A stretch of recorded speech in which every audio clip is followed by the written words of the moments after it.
मोदी की हनुमान अजीत डोभाल की हुई भयंकर एंट्री। अफगानिस्तान में घुसकर भारत ने मचा दिया तहलका। जब पूरा देश ममता बनर्जी और अरविंद केजरीवाल की खबरें देख रहा था, इसी दौरान अजीत डोभाल अंदर ही अंदर एक ऐसे ऑपरेशन पर काम कर रहे थे जिसकी भनक किसी को नहीं लगी। इसीलिए कहा जाता है कि अजीत डोभाल का निशाना अचूक होता है। भारत के खिलाफ जब भी कोई बड़ी साजिश होती है, मोदी हमेशा अपने सबसे भरोसेमंद डोभाल को मोर्चा संभालने के लिए भेज देते हैं। पाकिस्तान हो या फिर चीन, कोई भी अजीत डोभाल के अचूक निशाने से नहीं बचा।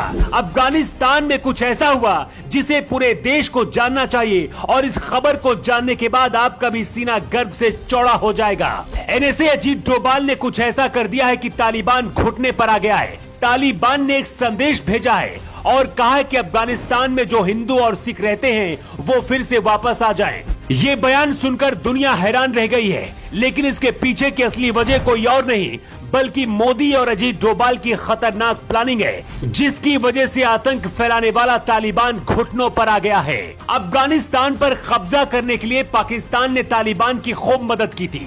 पाकिस्तान को लग रहा था कि अगर अफगानिस्तान में तालिबान की सरकार बन जाएगी तो भारत के खिलाफ मिलकर आतंक फैलाएंगे।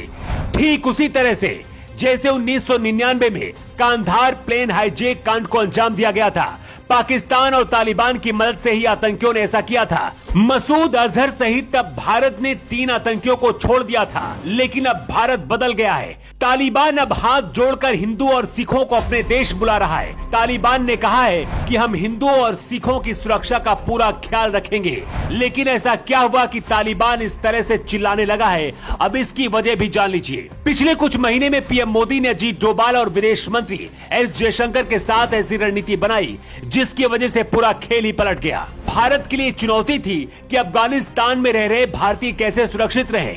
इसके साथ ही भारत ने बहुत ज्यादा निवेश किया था, इसे बचाना भी चुनौती थी। इसके साथ ही सबसे बड़ी चुनौती ये थी कि अफगानिस्तान की जमीन का इस्तेमाल आतंकवाद के खिलाफ न हो। भारत ने ये संदेश देने की कोशिश की थी कि अगर तालिबान भारत के खिलाफ साजिश रचेगा तो उसे आर्थिक रूप से बर्बाद कर दिया जाएगा।